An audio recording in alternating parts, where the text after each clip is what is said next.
PlayStation fan too. Respect my time. I got a wife and kids. But this is great for gamers. It's Nintendo. They're an anomaly. Hey, what is good, YouTube? What's good, PlayStation Nation? It is your boy Persona. I'm gaming with Persona, host of When Persona Speaks, host of When Persona Interviews, and one half of the host of What's Up PlayStation Podcast every Saturday morning at 11 a.m. And yo, man, if you haven't checked out this past weekend's podcast, definitely check that out on the What's Up PlayStation YouTube channel with myself and Barry. Our special guest last Saturday was Jeff Grubb, and it was a good show, a very, very, very good show. It was really good to have him on the show and get his thoughts and perspectives on things. And I gotta be honest, man, PlayStation Nation, I gotta be honest with you guys, man. Y'all held it down. You understand? You know, you guys were definitely critical, but respectful, which is all that I asked. And I'm glad that you guys were respectful and able to do that. Like I say all the time, being able to disagree respectfully is a great thing, right? We can all disagree, but as long as we do it respectfully, that is all that matters, right? So, you know, shout out to y'all, PlayStation Nation. Shout out to everybody here, man.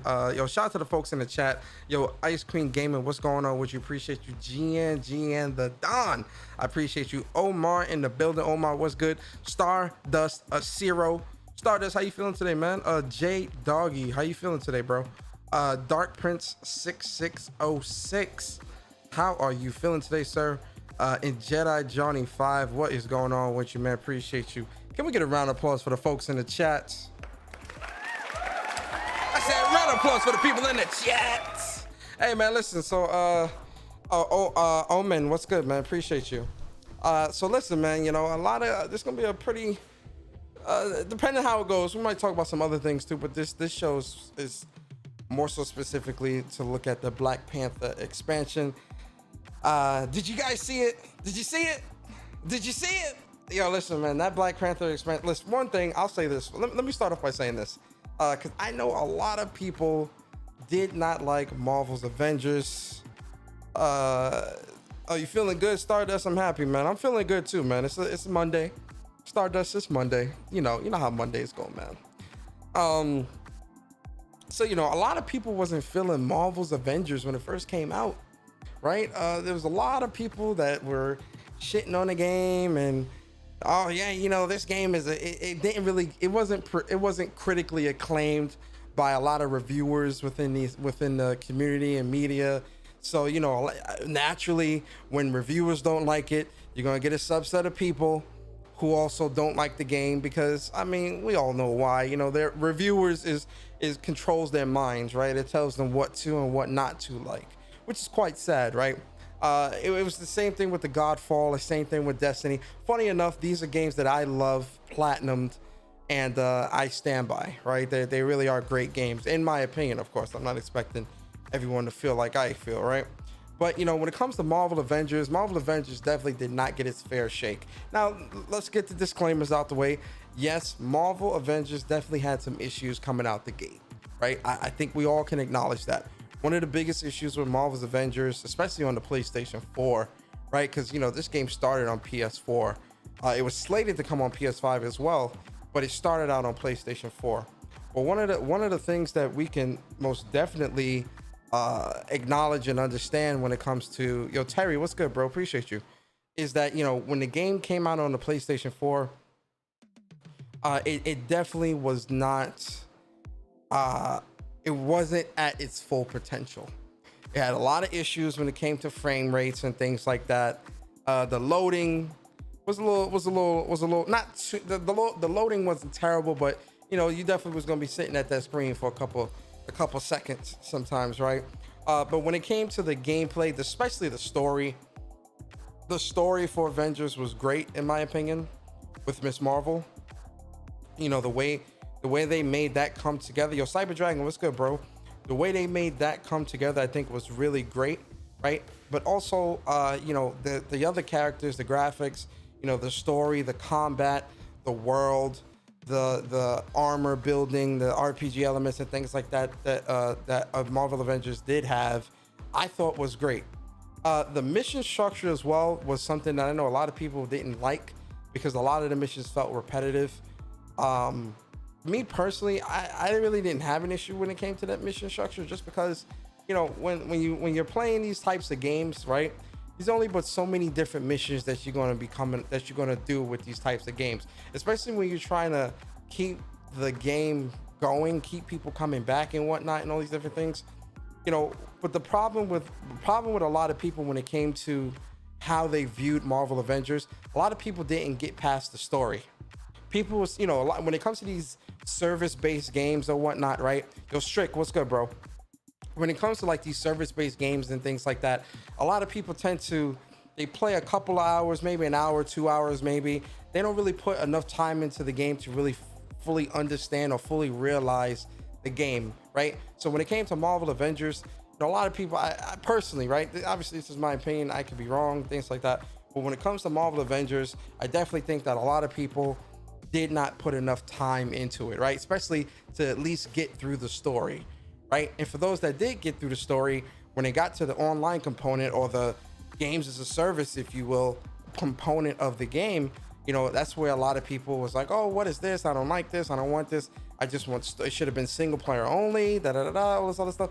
And I'm like, look, I enjoyed it. I got the platinum in the game. You know, they had the hive missions. They had a lot of different activities that you could do within the online portion of the world that I personally, like I said, I really enjoyed.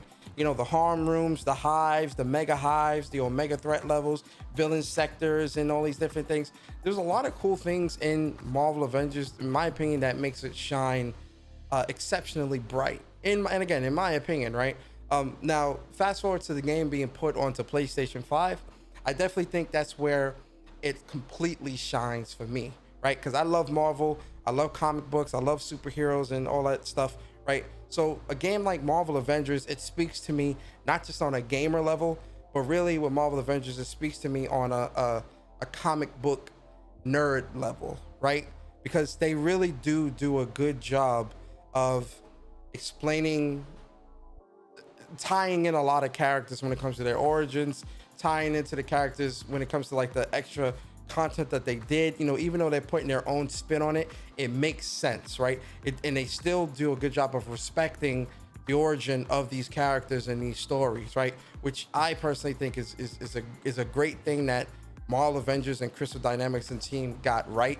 Because oftentimes with a lot of, you know, especially with some of these Marvel movies and things like that, you know, I feel like some of these Marvel movies and things like that don't respect the continuity of the character, you know.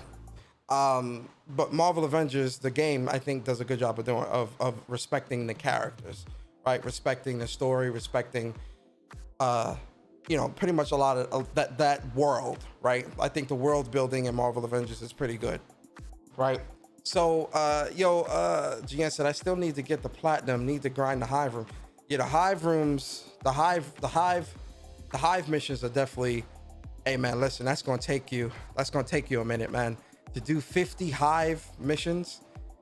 And you could do the same mission over and over, because that's what I did. I ended up doing like one of the easiest ones and just kept doing it over and over. And it got to the point, because like I think one night I started doing it at like 5 o'clock, and I'd end up not finishing till like 12. I'm not even kidding, 12:30 at night, right?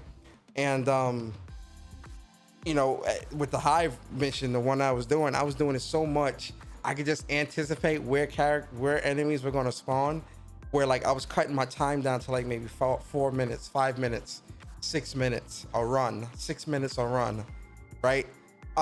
So, you know, it's pretty, and like, you know, a lot of areas you can skip and things like that. So, you know, I really enjoyed that. But, you know, when it comes to, you know, the expansions, even the expansions for Marvel Avengers, right? The Kate Bishop storyline and adding Kate Bishop into the game, it made sense, right? And Kate Bishop as a character is really, really great, in my opinion, right? And then we fast forward to Hawkeye's storyline and his missions and him as a character, really great, really dope. I think when it comes to adding in the new characters, Gamer Knight, what's good, man? Panther Persona, you already know. But when it comes to adding in like the new characters that they do add, I do think that they do a good job of introducing those characters, but also the combat structure for those characters I think is really great, right? At least when it comes to Kate Bishop and Hawkeye, I think they did both Kate and Hawkeye very well, especially since both of them are bow users. You would think that their fighting styles would be similar, but actually their fighting style is very different. Even though they both are using bows and the sword and all this other stuff, their fighting styles are so different and their abilities and whatnot are so different that it definitely truly does feel like two different characters, right? So I really love that. But when it comes to the next expansion, now this is the largest expansion that they're doing, that Crystal Dynamics is doing when it comes to the Black Panther expansion, right?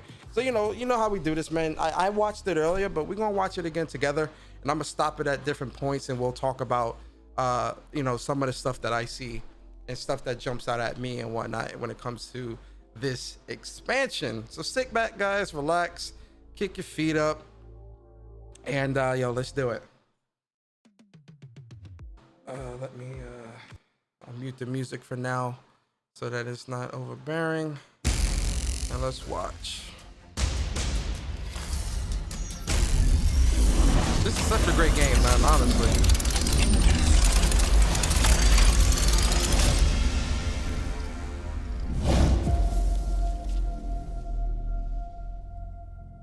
Marvel killing it, man. My father came to your beautiful country when I was a child. He had heard about the mythical vibranium. But the Black Panther said they had no vibranium. Got the claws right. I'm liking the claws. Let's look at that. Said they. I'm loving the claws. Very detailed. Look real sharp. They're gonna definitely cut your ass out. Had no vibranium to give. He slit my father's throat. That Panther is dead. So you will have to do. You and your people. You finally agreed to accept help, and it is from outside us. That is not like you. Hey, hold up, bruh. Yo, let's talk for a second, yo. First off, Wakanda looks really, really beautiful, right? Like, yo, that's one of the things that I knew they were gonna get this right, but a small part of me was like, I really hope they truly nail this, especially now that this game is gonna be on PlayStation 5, because Wakanda is Wakanda is like this. It's a very advanced, technologically advanced nation. You get what I'm saying? So like, when you're doing a world like that, hold on, I want to see the chat too. So let me pop out the chat so I can see what y'all talking about. But when you're doing a world like this, right, and you're really trying to build this up, yo, man, this looks amazing. I just wanted to pop out the chat so that I can see what y'all talking about. This looks amazing. Like when you're trying to build up a world like this, right? So this is definitely, I love this. But there's another part. Hold on, let me get to it. You finally agreed to accept help, and it is from outside us. Can we talk? Yo, hold on. Let me start right. First off, I'm letting y'all know right now, because I'll definitely be streaming the expansion, and whenever I post up like combos and stuff onto Twitter and whatnot, right? This outfit right here, which is a king's outfit right here. This outfit right here is definitely going to be the outfit that I'm using, because this just screams royalty. You understand? This screams royalty, right? But that's not the only thing, right? Can we just talk about how crazy, and I mean crazy in a good way, how good Shuri is looking here, bruh? Like, yo, the hair, the baby hairs laid, the hair on point. Can we talk about these baby hairs, though? Can you see how laid them baby hairs is? At Crystal Dynamics, I gotta give y'all a round of applause, man.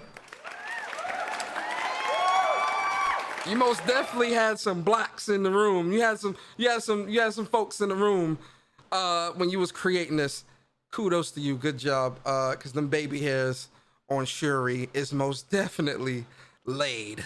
You understand? Fire. It is not like you. I am not accepting help. I am giving it. Then let me send teams to the corrupted sites. Take the Dora Milaje with you. Do something other than driving yourself headfirst into danger. I am not just a king on a throne. I am the Black Panther. Then show us you can be both. I will. Finish the job, boys. They are attacking the shield around Peninsula. Can't you join us They go, below next? Ayoye. You should embrace your spiritual side. Got a New, couple new enemy. just for you, Panther. Here they come. With me. Oh, Star Guardian. We notice me, Shuri. Notice me. You feel me? That's all. Listen, man.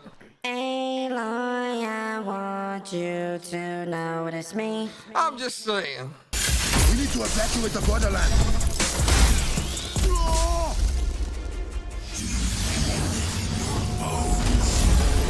Your country crumbling at my feet. The whole place is coming down.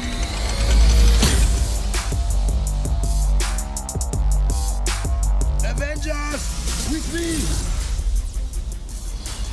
Welcome to the War Table for Wakanda, a walkthrough of the new expansion starring Black Panther, coming to Marvel's Avengers tomorrow at no additional cost. War for Wakanda is Now that whole at no additional cost. There's an asterisk there because it's at no additional cost if you own the game. You still need to buy the game, folks. Like, you know, it's free for people that bought Avengers.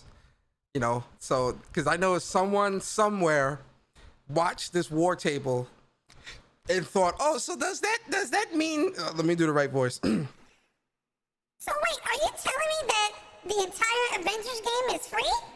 It should be free. I shouldn't have to buy the game in order to experience this DLC. I shouldn't have to buy the game to experience this DLC. This should be free. All of it should be free. This is why you should make a free-to-play game so that everyone can experience it. You know how they get, right? an exciting new release that aims at refreshing the Marvel's Avengers experience and is the largest and most ambitious expansion since launch.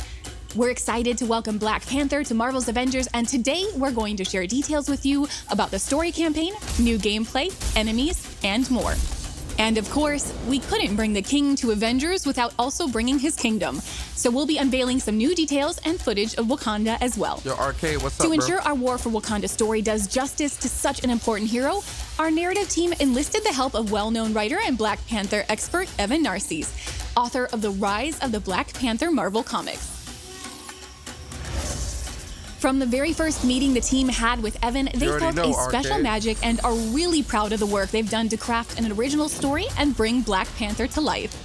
Together, they threw themselves into the challenge of both respecting and celebrating existing Black Panther stories and bringing the culture of Wakanda to life. Here's Evan to tell you more about himself. Hi everybody, it's Evan Narcisse.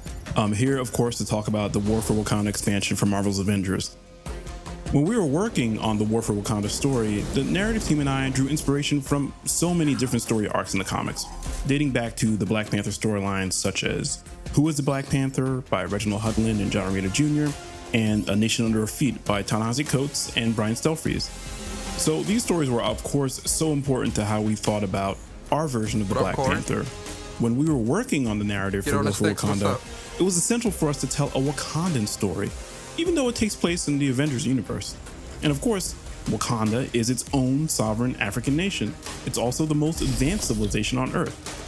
Its technological achievement is fueled by vibranium, a precious material found only in a meteor that crashed on Earth centuries ago. The kingdom is ruled by King T'Challa, the Black Panther.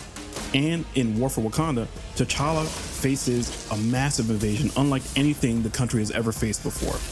T'Challa is a man who lives many roles. He's a king, he's a leader of an entire nation, and he's a brother. And this invasion will test him in all of those roles.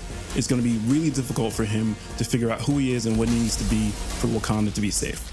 Hey, no cap, this outfit right here, let me show y'all. Where is it? Those roles. It's going to be I hope, real talk, I hope Crystal Dynamics gets super creative, and I hope they let us fight in his king's robe outfit like this, with the claws on and everything. If they let us run around like that, that's the outfit I'm using, man. Because that's a king right there. You understand? You gotta respect Lord T'Challa. You understand? Yo, really Welfare Gamer, difficult for what's up, him man? to figure out who he is and what he needs to be for Wakanda to be safe. This invasion is led by Ulysses Claw, a rogue scientist with a dark secret and a darker grudge. Claw's assembled an army of mercenaries, all of them equipped with deadly sonic technology. And Here's the thing that I do love, right, that they did, because, you know, with T'Challa, and I was right too, and we'll see later on in the chat, I mean in the war table, but one of the things that I was hoping that they would do with Black Panther is, because of his suit can absorb so much of that damage and kind of, you know, send it back, that they would do that in the game, right? And they did.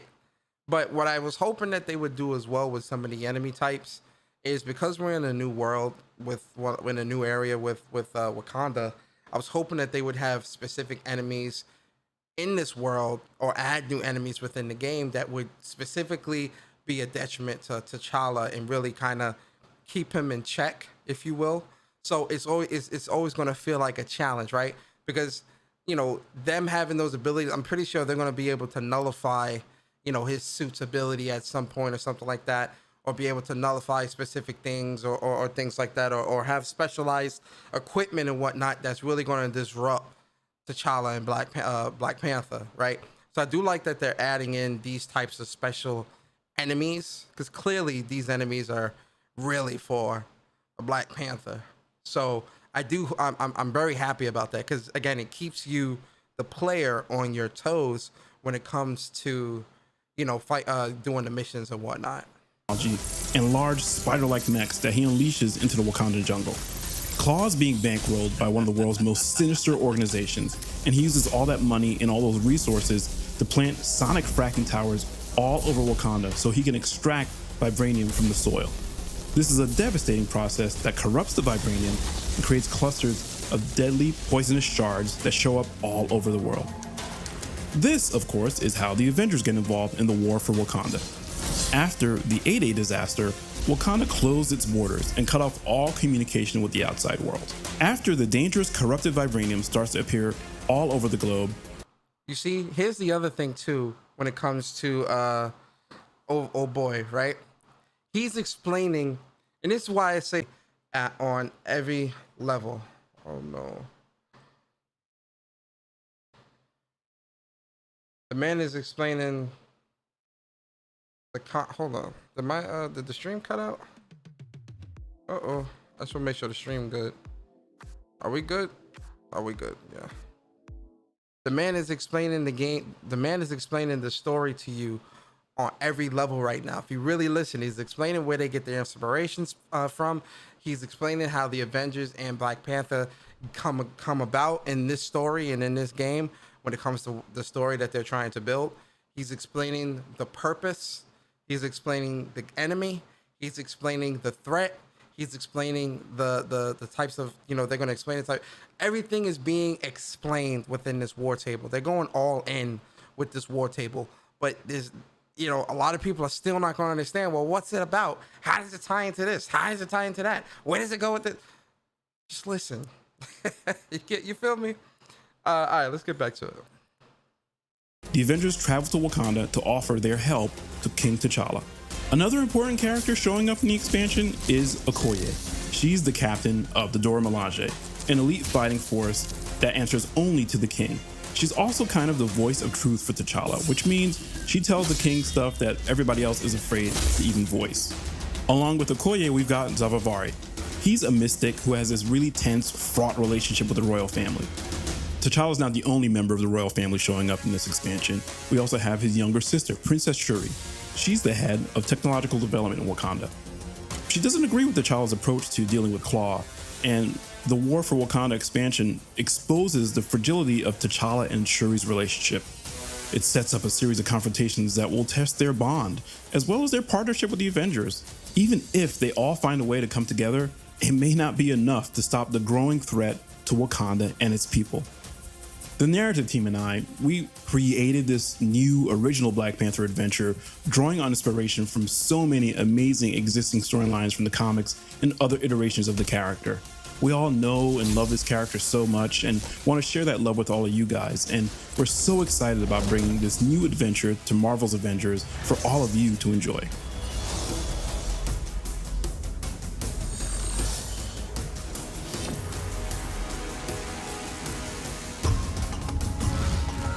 Black Panther is known for his cat-like agility and lethal claws. He is an untouchable force that can pounce at any moment. The team has crafted a full arsenal of custom moves to capture his fighting style and bring him to life. Out of my sight is Black Panther's signature attack. Yo, this move right here. Listen, guys, let's talk for a second. This move right here, this launcher, this move right here, this launcher out of my sight. That move right there. That move right there. I'm telling you, I'm using I'm using the hell out this move right here, man. I am using this move into the ground. Cause man, oh man, this looks so good. This out of my sight move. I personally feel like, especially if you play your cards right, you're definitely gonna be getting some combo extenders with this move. For sure. Out of my sight is Black Panther's signature attack, which can be charged with intrinsic energy to perform the kinetic slash, a spiraling uppercut. From this move, Black Panther can branch in and out of the spinning strike-like combo. Pounce from the ground or the air to grab enemies and unleash a flurry of claw strikes. The intrinsic meter is super. Hey, yo. I'm telling you, Black Panther is on the squad. Yo, his moves are just those two moves alone got me like, yo, yeah, this is right. Panther can branch in and out of the spinning strike-like combo. Pounce from the ground or the air to grab enemies and unleash. I wonder what pounce from the ground, right? I wonder if you can activate that in midair. Where like, so say you're doing a combo on the ground and then you do out of my sight to pop them up in the air, right? You do a couple of hits, bang, bang, boom. And then you finish off with pounce from the ground, which grabs him in midair and you both go crashing into the ground and then he does what he does. How crazy would that be? Yo, listen, I'm hitting up the harm room as soon as this game comes out with Panther so that I can try it and I'm definitely gonna be practicing. A flurry of claw strikes. The intrinsic meter is super important for Black Panther. You're going to want to prioritize blocking and parrying to store kinetic energy, which can then be released in a percussive blast. Black Panther's... So essentially, it's pretty, I get why they did that, because you don't want to, if you was able to just spam, and essentially you can do it if you're good with Panther and good at like blocking and parrying, but I get why they tied the percussive blast ability to his intrinsic, because yo, if that was just something you could just do, just off rip, regular, just do that would be broken. And essentially you can, like I said, in kind of sort of a little bit, you can, if you're really good at the game, good at parrying, good at blocking, good at dodging and all that stuff, if you're really good at that, then being able to unleash that ability is definitely going to be really easy for you as a player, because you're good at that. So that's kind of where like the curve, in my opinion, this is my opinion, obviously, but in my opinion, I think that's where the curve comes into play when it comes to this character, because, you know, intrinsic abilities for a lot of the heroes is very important. So like, for example, for Miss Marvel, her intrinsic ability allows her to activate a portion of her body to do embiggening, right? Her ultimate is embiggening, where her entire body, she grows super big, and she does a lot of damage and whatnot. But with the intrinsic ability, the way that you can set it up with the intrinsic ability is You can do a parry with that ability if activated at the right time. Also, in mid combos, there's different types of moves that you can do if you hold the intrinsic button and start doing, like, you know, doing your jabs or your hits or whatever the case may be, and they do more damage, and it's kind of like a different combo line that you go down when you start tapping into the intrinsic abilities. Obviously I'm really only speaking of Miss Marvel because everybody's intrinsic ability is different. But the way Black Panther's intrinsic ability looks like it's going to be more of a defense. Well, obviously it is going to be a defense-based intrinsic ability, so it's going to be more so the way your play style is going to have to be if you want to utilize the intrinsic ability a lot more, is to be a bit more evasive and sneaky and you know, kind of, you know, being a bit on the sidelines in terms of how you fight, which I like. That's pretty cool. Percussive Blast unleashes all your stored energy in a large kinetic burst that knocks away nearby enemies and boosts Black Panther's melee damage for a short time. Perform a parry just... That melee damage buff is definitely going to be big. So again, it's going to be a big emphasis on popping that evasive blast. So getting the intrinsic ability up, popping that evasive blast, and getting that melee buff, doing more damage. Yeah, that's definitely going to be big. Before an enemy attack connects, to turn their attack into a blast of kinetic energy that knocks them back and staggers nearby foes. Enemies who have recently been parried are easier to interrupt with attacks. Black Panther can construct daggers made... Now I wonder, so she said anyone that was interrupted with the parry blast, they'll stagger more. It'll be easier to stagger. Now I wonder if that's going to work on bosses as well. I don't think so. But if that works on bosses as well, yeah, Panther's broken.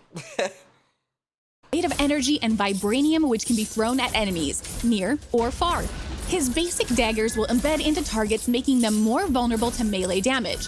They're a great way to weaken an enemy before unleashing a barrage of melee attacks. The Kimoyo beads can target... So that's actually pretty good. So they're giving you 2 ways of getting that damage buff. So remember the parry. So remember the evasive blast. So there's 3 ways to get a damage buff for Black Panther. It's the evasive blast through intrinsic ability, and once you pop the evasive blast, you do higher melee damage. The parry blast, where if you parry an enemy, it does a mini evasive blast, and then the enemy you do more damage, and then the enemy is also easier to stagger and interrupts. But then now you have the devastating, what's that called? Hold on, let me get they're called the devastating, the devastating daggers. So the devastating daggers, it's like weakening, right? You put in weakening on an enemy, and in reality, you do more damage. And I'm thinking, when I think about the skill tree with these abilities, right? Especially with like the weakening, the devastating daggers, I definitely see, so there's 3 or 4 different skill trees. You have the regular, you have the mastery, and then you have the specialist or something like that. I might be wrong when it comes to the name of the skill trees, but I think with devastating daggers, I can almost guarantee that one of the skills that you can add to this type of move is whenever you add weakening to an enemy, you'll have higher crit damage when you do damage to the enemy as well. Because a lot of the characters have that type of ability when it comes to their melee skills and stuff like that. So it'll be interesting to see. Yo, Dewan, what's good, man? Black Panther, what's up? Vibranium, which can be thrown at enemies, near or far. His basic daggers will embed into targets, making them more vulnerable to melee damage. They're a great way to weaken an enemy before unleashing a barrage of melee attacks.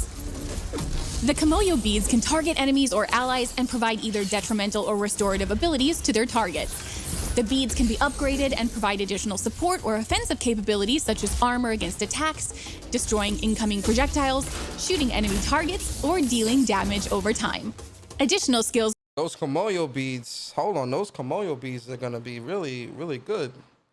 Because, again, especially when you're fighting like big areas of people and stuff, big areas, and like you fight a bunch of different people and whatnot, having that type of ability like that I need to play around with it, but from what I'm hearing and how it looks, that might be a really good ability, especially if it's going to provide armor, provide stagger, or if it's going to provide interrupting and stuff like that whenever you're fighting. I'm interested. Can be unlocked to supercharge your sprint, evade, signature, and combo finisher attacks using your intrinsic energy. There are so many ways to play Black Panther, but here are some powerful highlights. The Assault Heroic King's Mercy is a vibranium spear that can pin multiple targets and deal out large amounts of damage. The spear can be customized. What's the name of it? This one is called what? King's Mercy. Hey yo, that King's Mercy. Oh my God. Yo, that King's Mercy is going to be stupid. That is going to be a really, I want to see how much damage you can get off of that. I could definitely see that being like something you use on a boss, especially if it has like high damage. Oh, that's going to hurt. Mercy is a vibranium spear that can pin multiple targets and deal out large amounts of damage. The spear can be customized to explode on contact or create multiple smaller spears for rapid fire. Call upon the power of the Panther goddess Bast to summon a spectral panther to charge through your foes and empower Black Panther with the energy from the ancestral plane, boosting defensive capabilities. Unleash supercharged attacks without expending any intrinsic energy. The ultimate can be customized to revive down heroes. That's gonna be big. Wait a second. Let's hear that again with Voss. With Voss, that's gonna be big. So being able to, so if you call out Voss as the ultimate ability, right? When you pop him and he comes out and does what he does, you channel obviously the power of the Panther gods and all that other stuff. And so any moves that require the intrinsic ability, they don't cost intrinsic. They don't make the meter doesn't go down. That means you can spam evasive. Shit, I just forgot what the name of the move was. It's pretty much his evasive blast. You can pretty much spam that and do stupid damage with the melee. Because remember, pervasive blast, it ups your melee damage whenever you pop it. So could you imagine having boss out, getting that unlimited, and obviously it's going to be a short time, but being able to pop that at least maybe 2 or 3 times in a battle, getting that melee buff, doing crazy damage, putting the daggers on the enemy, putting weakening on the enemy, popping Voss, getting the melee buff, hitting pervasive blast, and getting all that damage like that. Oh yeah, Black Panther is definitely a DPS. It's a DPS, and then obviously the support ability as well is you can set DOS to heal, like it'll revive any downed enemies, which I think is really good as well. So that's going to be pretty big.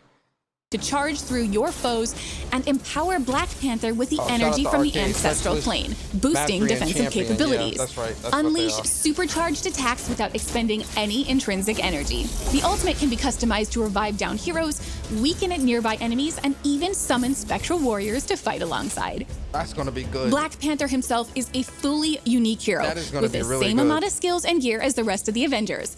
He'll have around 40 outfits and a full suite of emotes, takedowns, and nameplates for the marketplace. Release that outfit fire, bro. Hold on, let's look at my outfit for a second. I'm telling y'all, if we can use the regular King's outfit, I'll definitely be using that. But this outfit right here, I'm definitely rocking this outfit, and I'm sure they're gonna have like some pretty cool outfits that you can use in a work that you can wear like in get from the marketplace or whatever case may be, which obviously we're going to get that as well, right? But this is definitely a fire outfit right here for the marketplace. Releasing alongside the War for Wakanda expansion is an extensive refresh to the menu pages for Marvel's Avengers. Some of the biggest updates are related to the new unified character page. It contains everything associated with a hero in one easy-to-navigate space. This is such a welcomed addition, an upgrade. Because I'm telling I love Avengers, I love Marvel Avengers, but man, oh man, that UI definitely needed some work because too much important stuff was too segregated, right? I'm glad that they really did add a lot of that stuff onto one page, especially the stuff that pertains to your character, right? Stuff that you would want to change on the fly.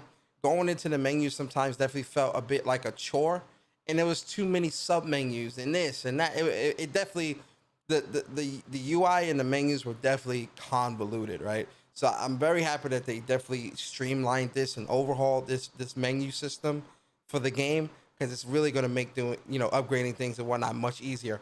Because now, you've got your name, if you want to upgrade the nameplate, your outfits, emotes, all of that is on the character page, right? Your loadout, so like your gear, right? Artifacts and all those different things, all on one page. Your character, so whatever character you're using, the character card, all on one page. If you got any specialized takedowns and things like that, all on one page. All of this pertains to your character, right? Which again, I think is really good. Now the comic books at the bottom, that probably could be on a different page depending, but I don't really have an issue with that being here either, especially if you're still chasing comic books or whatever and want to know how many you have. I don't really see that as a bad thing per se, but again, having everything here front and center in your face like this, it's definitely going to make, because sometimes I remember like when, I remember me and Barry were really like farming this game, like trying to get the best builds. I remember he was trying to get his best build for Thor. I was trying to get my best build for Ms. Marvel. And I remember sometimes like looking at the different armor in the menus, and they're going to talk about that here in a second. But I remember looking at like the different armor in the menus and stuff like that. And it felt kind of like a chore, because like, the everything was just a little too bunched up, and you really had to pay attention to what you were doing, because like if you got rid of the wrong piece or things like that, stuff like that definitely was a bit of a headache, right? Especially if you had like a lot of trash armor, because you were farming so much and you didn't really get rid of everything every time you went back to the Quinjet. So you just got a lot of stuff there that you got to go through and break down and look at this and look at that. So I'm very happy that they overhauled this. I'm extremely happy. Here you can manage your gear, cosmetics, emotes, and takedowns, as well as view hero and challenge card progress, so you can get back to the action more quickly. This update includes commonly requested improvements for managing a hero's loadout, including this right here.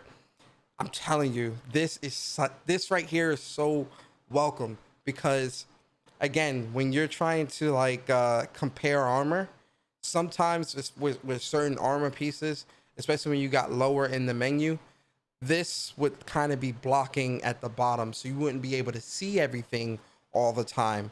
But again, having its own page dedicated to that and changing out different armor and all that, it's super, super clean, super in your face. It's definitely set up really, really good. I'm very happy about this menu and UI overhaul. I'm very happy. More easily comparing items, locking your favorite gear for safety, and dismantling multiple items at once. Again, the dismantling, very, very important. I'm telling you, this was definitely a very important thing, because like I said, when you got a ton of armor that you don't want or you don't need, and you're trying to build up a great set for your character, whatever character you're working on, having to individually break down each piece of armor, break this down, then this. Super, super tedious, right? In my opinion, it's really tedious. So I'm extremely happy that they overhauled this.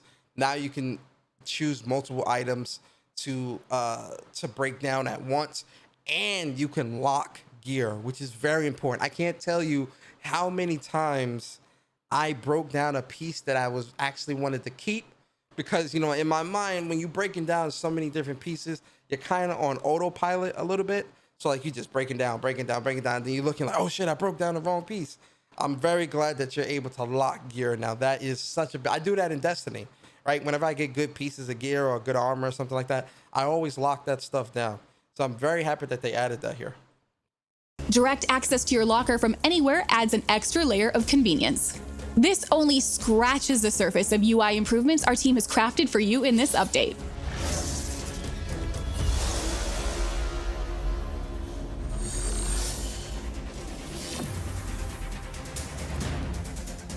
As Evan mentioned earlier, we have drawn a lot of inspiration from the Black Panther comics, while striving to make a unique and respectful rendition of Wakanda and its cast of characters.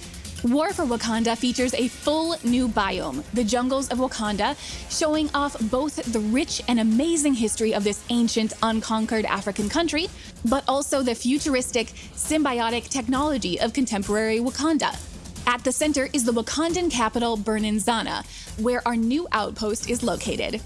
It features King T'Challa's throne room from where he rules, and the command center where all important decisions regarding the country's security takes place. Shuri's lab houses the nerve center for Wakanda's Kimoyo network. The spiritual annex is located on the lower floor, where Zavavari aids the royal family in the ways of mystical powers. The Wakanda mission design is built on the same foundation as Marvel's Avengers, but with new objectives and an extra focus on dangerous traversal, exploration, and puzzles. Almost all War for Wakanda content is multiplayer enabled, apart from the introduction mission, that was nice. which is single player only. This is where Black Panther is introduced and celebrated as a new, unique hero.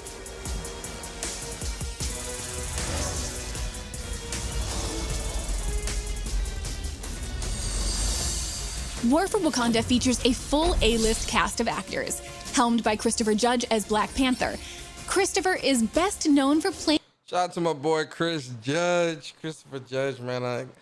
I mean, he knocked it out the park as Kratos in God of War, right? And you know, I liked him in Stargate SG-1. So, you know, I'm very happy. I'm very happy. Shout out to Chris Judge, man. Very happy. Playing Kratos in the latest God of War game and from the TV show Stargate. Shuri is played by Erica Luttrell, known from Dishonored, She's kind of cute. Westworld, and Apex Legends. Okoye is played by Deborah Wilson from Star Wars Jedi Fallen Order. I love Deborah Wilson from Mad TV. She is the shit. Shout out to Deborah Wilson. I'm very happy for her. And Zavavari is played by Dave Fennoy, best known from the Walking Dead games. Steve Bloom is going all in as the villain Ulysses Claw. Yo, he kind of looked like him too a little bit. Hold on, let's go back. Going all in. He kind of look. They kind of look a bit similar. Shout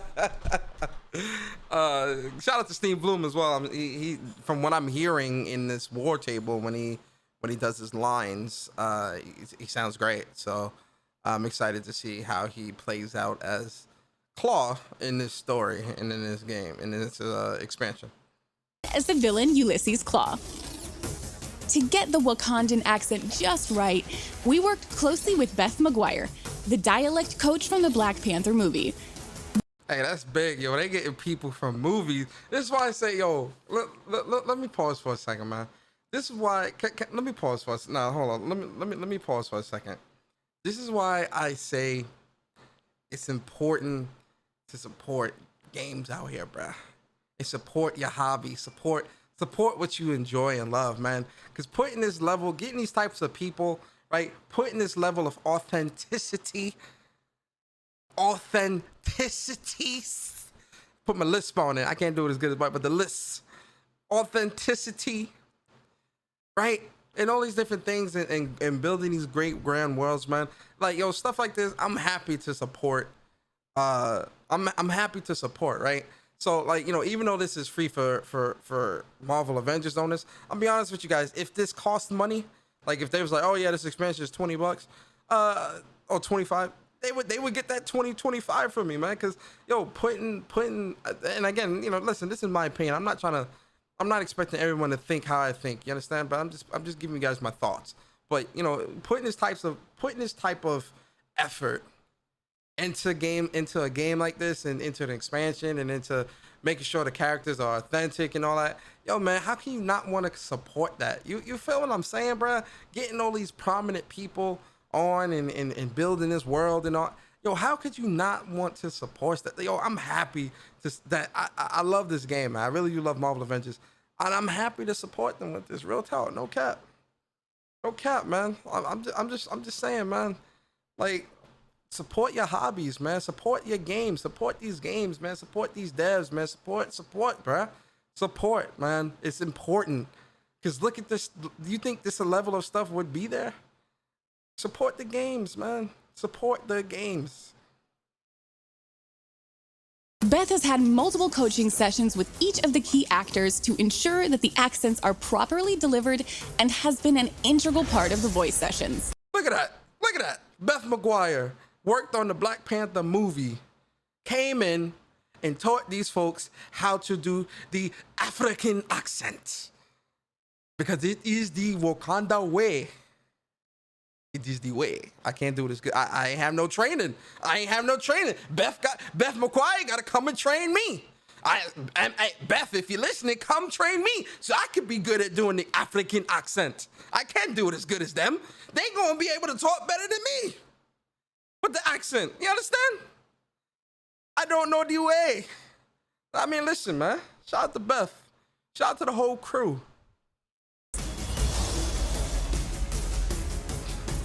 As you may have already noticed, Wakanda will release with several new enemies. The main villain is Black Panther's nemesis from the comics, Ulysses Claw, also known simply as Claw. And we're bringing a new sonic rendition of him to life based on his iconic Marvel look. Claw's story is linked to Wakanda, and we're excited to reveal our all-new version of his origins in this expansion. Claw has brought with him a team of mercenaries. They have a variety of vibranium and sonic-powered weapons and should pose a real challenge for Black Panther and the Avengers. We're also introducing a new menace, the spider-like crawlers. They come in different variants, including smaller-sized scout crawlers and large hunter crawlers. We're excited to announce the legendary comic villain Crossbones as Claw's head lieutenant, and to debut Wakanda with 2 new villains in one expansion. Crossbones, or Brock Rumlow, is a sociopathic super mercenary who works for the highest bidder, and he's ready to lead the invasion of Wakanda. Crossbones is a formidable foe and has an impressive... So we're definitely going to be getting a new villain sector with Crossbones. Arsenal at his disposal, including an impenetrable shield that makes him immune to many of Black Panther's attacks. Discover Crossbones' origins and find out how the Avengers created their own enemy. Thank you for joining us for our War for Wakanda War Table. Log in tomorrow to play Black Panther and defend Wakanda alongside the Avengers. Here's one last look at how massive Marvel's Avengers has become and why now is the right time to assemble.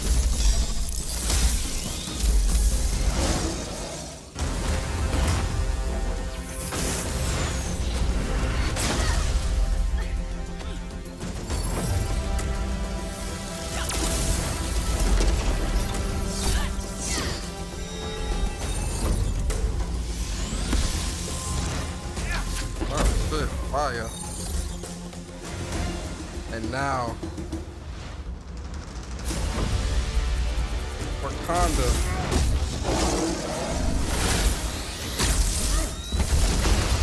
"25 hours of single player." Look at that. Look at that. Hold up. Hold up.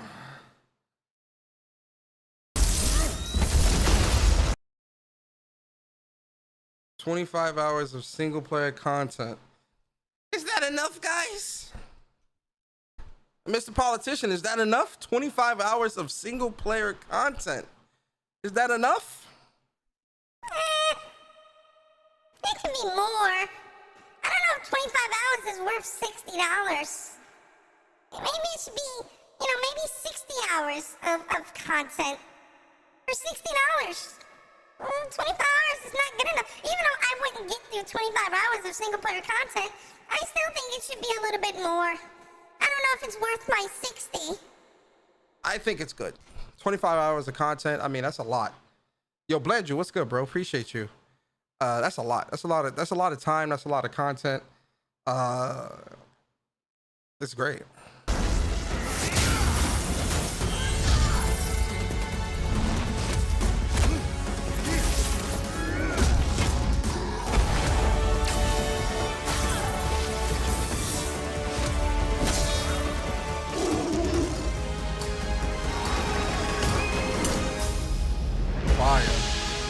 Fire. I'm standing in Wakanda. I still can't believe it. Fire.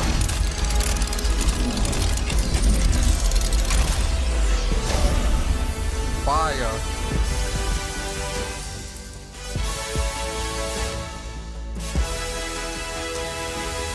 As you guys can see, Avengers, Marvel event, well, not Avengers, but Black Panther War for Wakanda. The expansion comes out tomorrow at probably around noon, probably like 12, 1 o'clock. I'm definitely gonna be on this. Very excited for this. Let me see. Let me see what y'all talking about in the chizat. In the chizzy. Over that, really, if you grinding. Nah, that's just the content itself. It's definitely not with grinding. That's just the content. Wait till Spider-Man. Oh yeah, Spider-Man is gonna be really great. I need that Spider-Man. Yeah, Spider-Man I'm excited for. 25 ain't nothing. Hey, yo, 25 hours is a lot of time, man. 25 hours is a lot of time when you compare it. They should sneak add multiple villains into the game because Marvel has a ton of them. Add Craven when they introduce Spider-Man for PlayStation. That would I think they're definitely going to add a lot more villains, but I think they want to add villains that make sense. You get what I'm saying? I definitely think, you know, that's where their thinking is when it comes to building up this world and adding more expansions and more characters and all this other stuff. Craven does seem like a good pick, and it's funny, I actually could see them. I could also see them doing something like that too, is adding like if they had Spider-Man, add like some type of exclusive mini story or something like that, right? To Spider-Man, with Spider-Man, and have Craven be the enemy. That would be great, because Craven most definitely whipped that ass. He definitely whipped that ass, man. I'm gonna keep it a stack with you. Yo, Alpha, what's up, man? Jedi Johnny said 25 hours. Damn, I got a wife and kids. Hey, man, let him know. Respect my time. I got a wife and kids. But listen, man, I'm telling you guys, 25 hours. But this is great for gamers. It's great. 25 hours is great for gamers, man. I'm just saying, you know, 25 hours is a pretty good amount of time, man. That's a pretty good amount of time. Let's be real here. How long does it take you guys to complete a 25-hour game? The game is 25 hours long. How many days does that take you to complete? If I'm paying a 25-hour game, you know, depending, it might take me like, you know, 2 or 3 days, depending. Maybe 4. That's a good amount of content for real, though. Yo, that's what I'm saying. It is. Eastern Conference says, nah, Craven would be elite, period. Marvel got the best villains.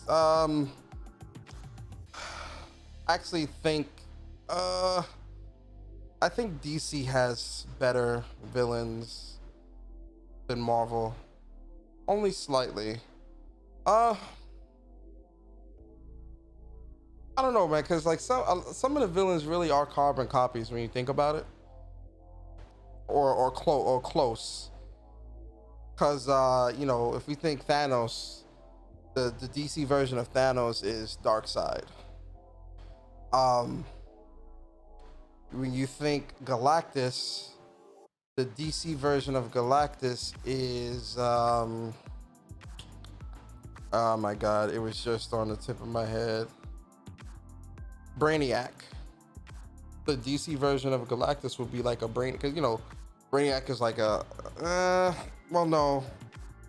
Let me think for a second. Shit, man, I'm about to get exposed. I can't think of the villain's name right this second. Oh my God, it was just in my head. The DC version. The joke is on Persona. Do math real quick, Persona. It's night and day.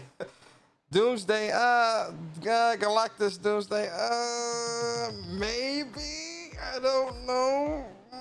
And then the DC version of Doctor Doom. Actually, yeah, I think the DC version of Doctor Doom would probably be Brainiac. Either Brainiac or, yeah, Brainiac. Yeah, Brainiac. Yeah, Brainiac.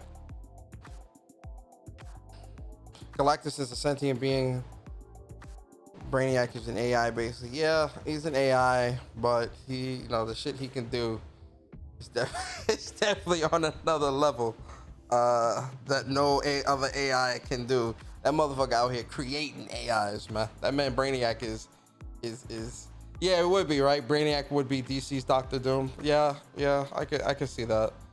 And then, like, you know, Green Goblin, you know, Spider-Man's Green Goblin, that would be, in my opinion, that would be Batman's Joker.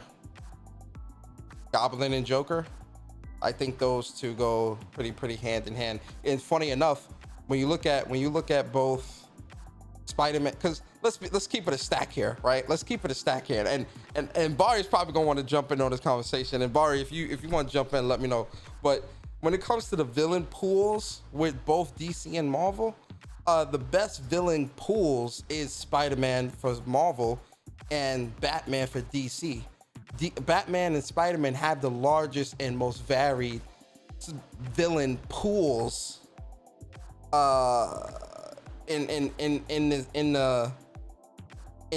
terms of comic book worlds, in my opinion, because what other pool of villains looks bigger, is bigger or more varied?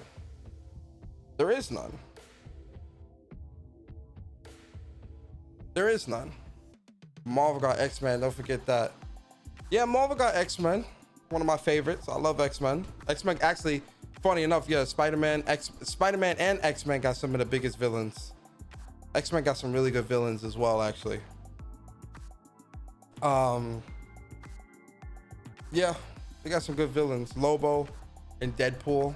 I can see Lobo and Deadpool. I can see that, actually. That's a pool right there. But see, Justice League got a lot of villains. So even though a lot of Justice League's villains are a lot of the big three's villains kind of just brought together, because, you know, Metallo would be Metallo in DC would be Marvel would be Ultron, maybe. Yeah, I can see. Oh, actually, no. Ultron and Brain. Yeah. Okay. Wait. So yeah, no. Ultron. Okay, now I got it. Never mind. Okay, let's start over. Ultron in Marvel is Brainiac in DC. Thanos in Marvel is Darkseid in DC. Green Goblin and Spider-Man is Joker and Batman.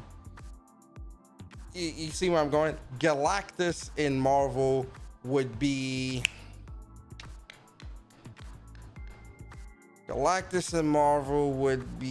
I'm trying to think in terms of villains.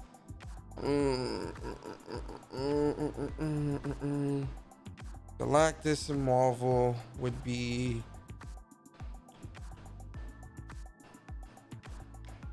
I actually don't know. I can't think of the name right now.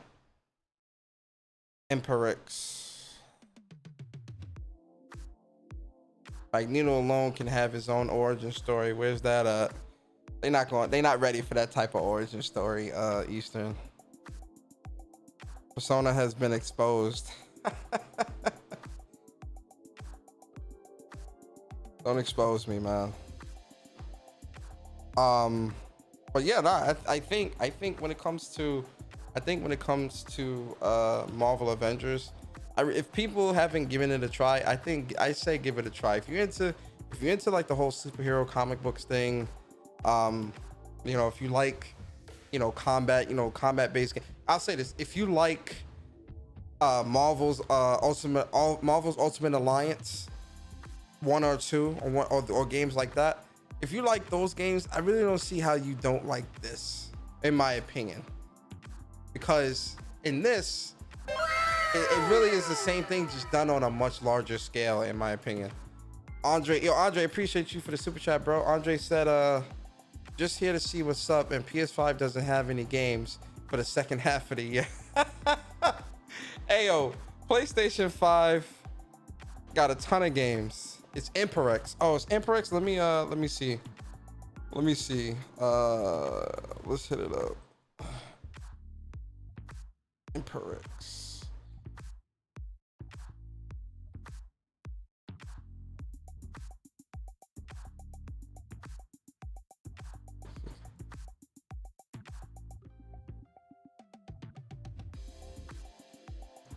Ah, got you. Okay.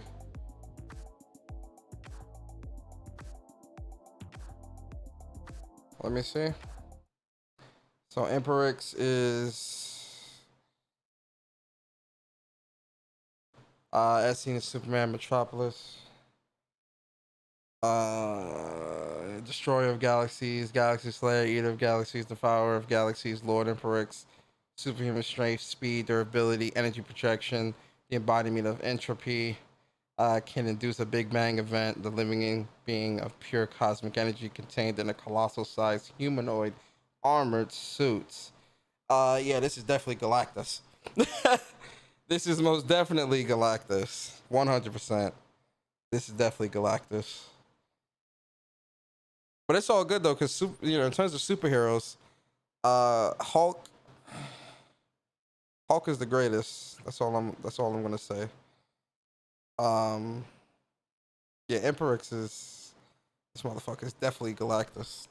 Hands down, that's Galactus. Without question. Persona Galactus is like the Anti-Monitor in DC. The Anti-Monitor.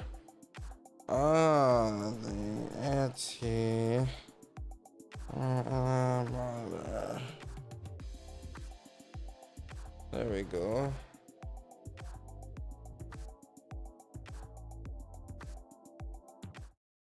The Anti-Monitor.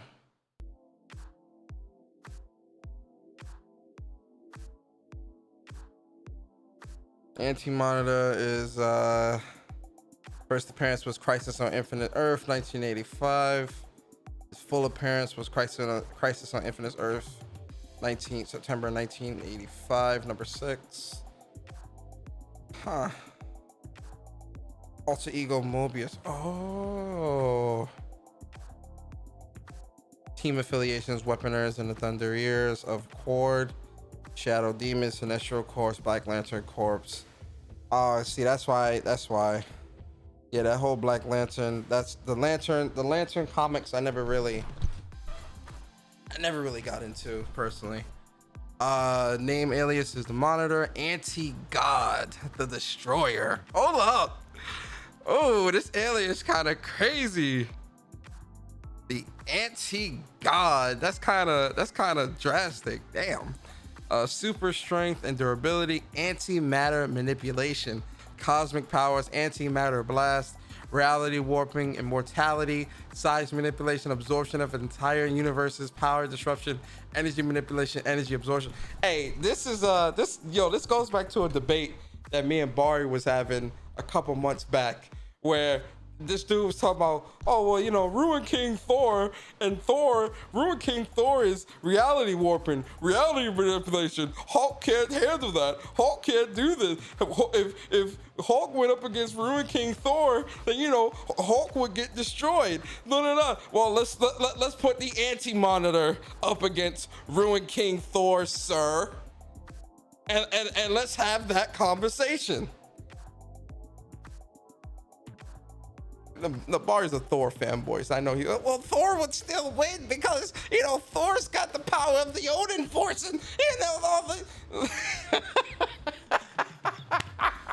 I know how Barry is, man. I know how he is. He ain't gonna give me that. Man's name is Anti-God. Thor stands no chance here, bruh. Thor stands no chance here. Thor stands no chance here. What was I gonna say? Spider-Man and Batman are also the only two who fight regular ass crime. Yo, that's a fact. Mans be on the street stopping muggers and shit. All right, so back to Andre's super chat. Andre said, just here to see what's up, and PlayStation 5 doesn't have any games for the second half of the year. Bro, Andre, Xbox ain't have games for the past 5 years, and you got the nerve to talk? Hey man, let's get some games on the.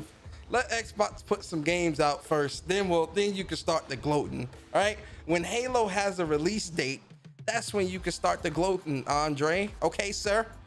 When is Halo coming out? Let me know that. That's why I want to know, Andre. When does Halo come out? Give me that date, because I don't know when it drops. Halo Infinite. When does that drop? Does anybody here know the date? If you could tell me the date of when Halo drops, you'll be a star for the day. No one can tell you. You know why no one can tell you? Because no one knows. You know why no one knows? Because they didn't give you the date. You know why they didn't give you the date? Because no one knows.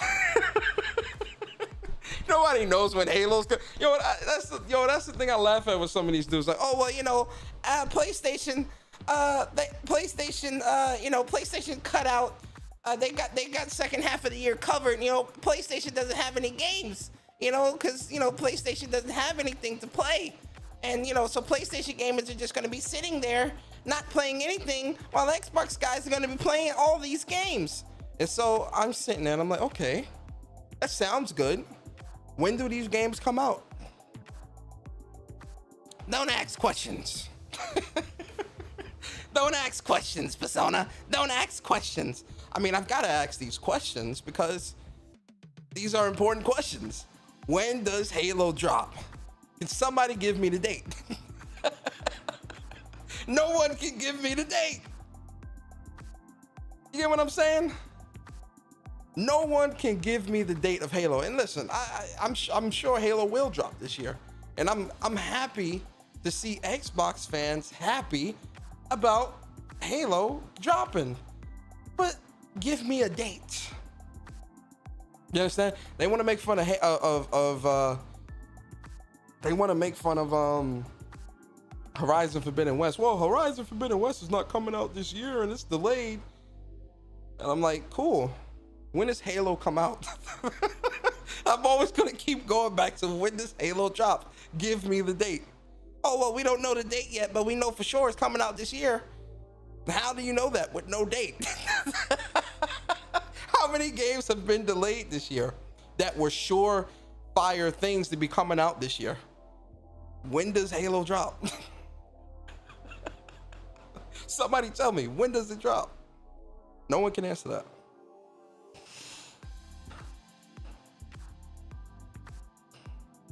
Almighty Spartan Guy said October 25th. Halo drops October 25th. Really? I don't see October. I see November personally. I could be wrong. That's just my opinion, but I think Halo is dropping in November. I think Gaming Night said Halo drops November 11th. What day is November 11th? What's the specific day? Because Almighty said it's the 25th. The 25th is a Monday, Almighty. I don't think Halo would drop on a Monday. If anything, I think Halo would drop either on the, or if we're playing around with that October date, right? That you said, the 25th is a Monday. I would see probably the 26th, that Tuesday, or the 29th, which is that Friday. In October.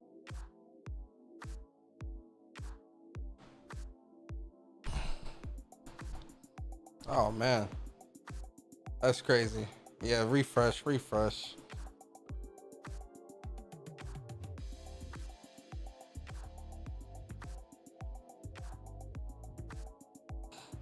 Yeah, refresh, guys. Refresh.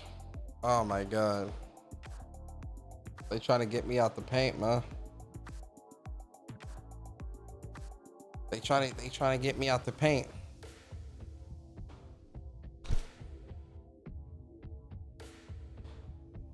Get on the stick said Death's Door sold a paltry 100K. Oh man, I mean that might be good for them. They might view that as good, you know. I don't know. I thought it was smart. Nah, it was me. As soon as I start talking about Halo, that's when the stream want to go down. I'm telling you, they trying to get me out the paint, man.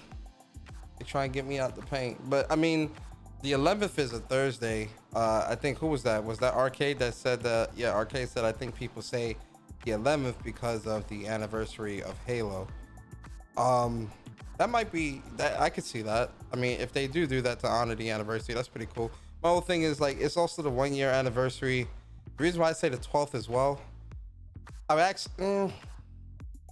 I could see it coming out on the anniversary of when Xbox released the Xbox Series S and X, which the S and X released on the 10th, but that's middle of the week. I don't know. It's pretty weird. I don't know.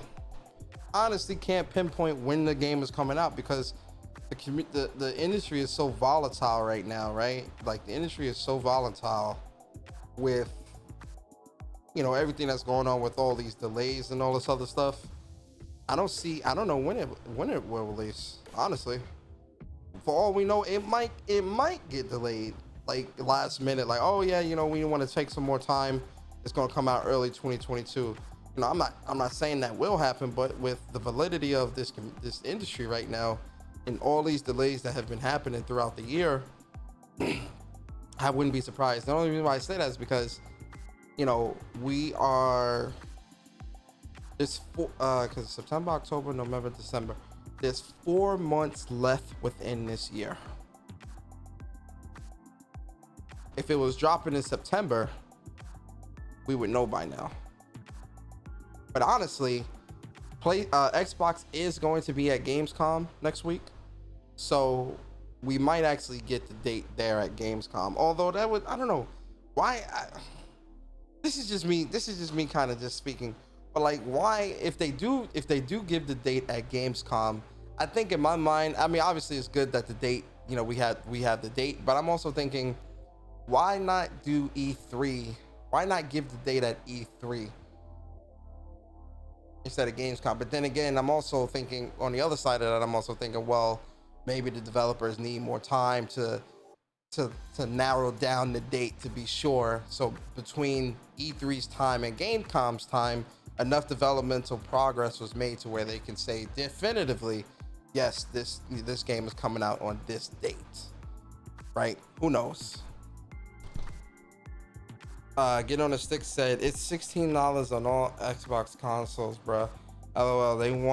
They waiting for it to come to Game Pass. They don't need to worry about release dates. What did Amanda say? The multiplayer of Halo was just alpha tested. Nah, I get that, but I mean, I'm trying to go about it in a very open-minded way, right? Personally speaking, I can see Halo being delayed. Personally speaking, I can see it being delayed because, again, everything else has gotten delayed this year. Horizon Forbidden West, you know, potentially, because again, we haven't heard this from the horse's mouth, so that's not confirmed. But you know, potentially Horizon might be delayed. So what if all these other games around us can be delayed? What stops Halo from being delayed?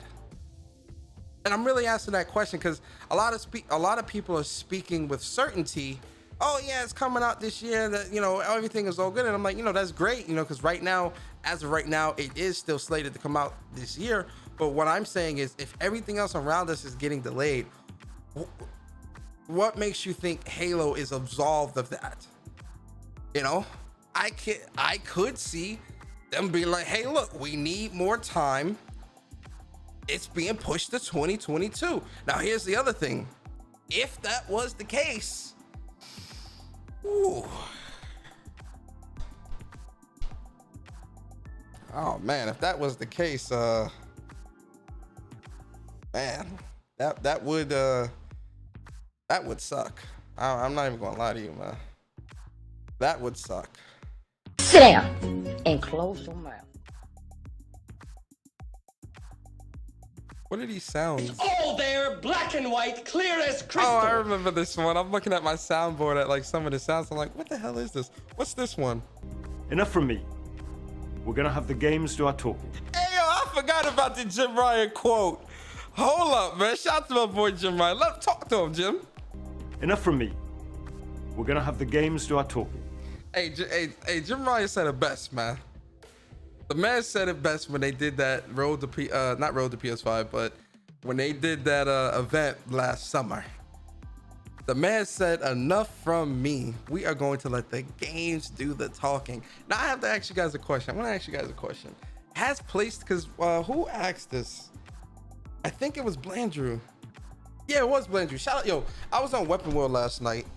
Shout out to Blandrew, shout out to BG, Jack, Smooth, Bond, all them boys over there. And shout out to the panel. Like it was a different panel today. It was just me and Barry. It was me, Barry. Blandrew was hosting. BG was there. This guy named Shadow Fox and Mocha Latte. She was there as well. It was a cool panel. Except for that dude Shadow Fox, man. that man need Jesus. That's all I'm gonna say. But Blandrew had asked a question where he asked, like, are you satisfied with the PlayStation 5 right now, 8 months or 8 or 9 months into the console? And obviously I said yes, because you know I'm very satisfied. I'm extremely satisfied, because here's the thing that, and this is not nothing that I'm taking it away from Blandrew. I'm only giving you the context of where this came from so that you understand where I'm getting my thought, where I'm getting this conversation from. This is nothing against Blandrew. Shout out to Blandrew, man. You know, Blandrew was cool peoples, right? But here's my thing with people, because when you say yes, people think you're lying, because even what's this dude, Shadow Fox? People keep saying that the PlayStation released too early, they weren't ready, you know, they need more time. This console needs to go back in the oven. All this stupid shit, right? And so I'm sitting there and I'm looking and I'm like, PlayStation has been releasing games since this console launched. The amount of games that released at launch are the most that we've ever gotten during a new console generation, right? And when I look at what PlayStation has given us thus far, I'm happy as a gamer, right? Never mind, oh yeah, you know, you prefer PlayStation, so that's why you're happy, and PlayStation's really not, you know, never mind all that bullshit, right? Just like, ladies and gentlemen, just think about it for a second. As a gamer, right? Has PlayStation not been delivering for you as a gamer as of right now? Right? Especially if you got your console at launch, right? When you look at right now, right? We're in what's today's date? August 16th, right? Up to now, has PlayStation not delivered a quality gaming experience to you, right? But you have people who will look at PlayStation and will say, oh, well, you know, it needs more time. It needed more time. Why did it need more time? Because the SSD didn't release the same time Xbox's solution released? Because PlayStation now isn't at the forefront of what PlayStation wants to do with how gamers on PlayStation consume games and buy games? Because the SSD solution that PlayStation has right now, where you can, it's in beta, right? How is an entire console that has been delivering games to you, has done great third-party deals, good second-party deals, great exclusives thus far, and really, when you compare it to the other consoles, has the most next-gen only games out right now? How is the PlayStation console still something that wasn't ready to release? I never understand that, right? And when you ask people that, they tend to say, oh, well, you know, they bring up like the SSD and the amount of games that are cross-gen and all this other shit, right? And the funny thing about that is, and listen, you guys know how I feel. I believe in generations, right? Never mind what PlayStation talked about, well, oh yeah, you know, this. Listen, I believe in generations. I think they need to lay that PS4 jet engine ass console in the back, right? And focus solely on PlayStation 5, in my opinion. That's how I feel. I stand by that. I always stand by that. I've stood by that since day one. And you guys know this. Go back and watch the tapes. I have never changed my stance. Even when PlayStation changed their stance, I maintain my same stance of I believe in generations, because I truly do believe in generations, right? But look, some people will use the argument of, oh, well, you know, Spider-Man is cross-gen and this is cross-gen, that's cross-gen. But last year, people were saying that PlayStation shouldn't leave these old consoles behind. That is what people said. So when people said that and then changed their tune now and say, oh, well, the console's not ready because too many games are releasing on last-gen consoles, this is something you said that they should continue to do, just like Xbox was. Didn't Xbox say they're going to be releasing on the family of Xbox consoles for the next 2 years or till 2022 or 2023 or whatever the case may be? Didn't they say that?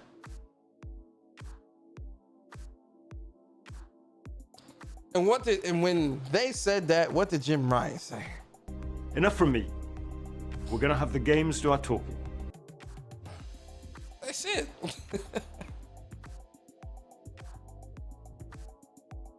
Blandrew and Shadow Fox both got my nerves, to be honest. Nah, Blandrew didn't, not at all. That Shadow Fox dude was no disrespect, but he was saying a lot of stupid shit that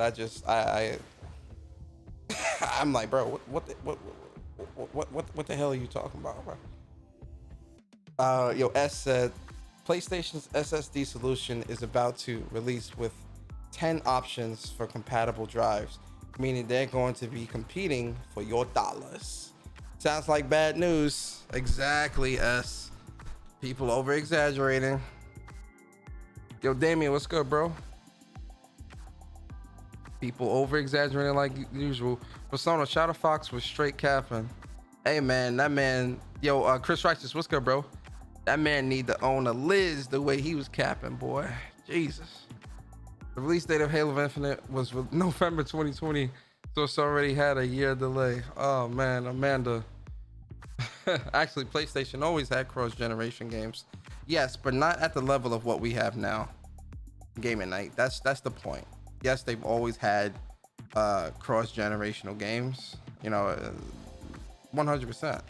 But what we seeing here is a little bit excessive, in my opinion. Of course, this is always my opinion. In my opinion.